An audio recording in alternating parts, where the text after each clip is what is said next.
السلام علیکم ورحمۃ اللہ وبرکاتہ۔ عزیزان گرامی، جیسا کہ آپ نے کل دیکھا، پیٹرول کی قیمتوں میں اضافہ اور مسلسل مہنگائی میں اضافہ ہوتا چلا جا رہا ہے۔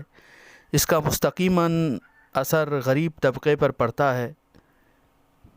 یوں محسوس ہو رہا ہے جیسے اب غربت میں تو اضافہ ہے ہی، خدا نہ خواستہ خودکشیوں میں اضافہ نہ ہو جائے، چوریوں میں، لوٹ مار میں اضافہ نہ ہو جائے۔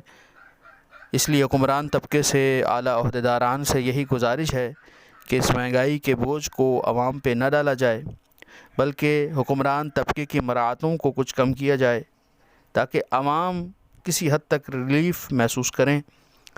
حالت یہ ہے کہ جن افراد کی تنخواہ لاکھوں میں ہے، وہ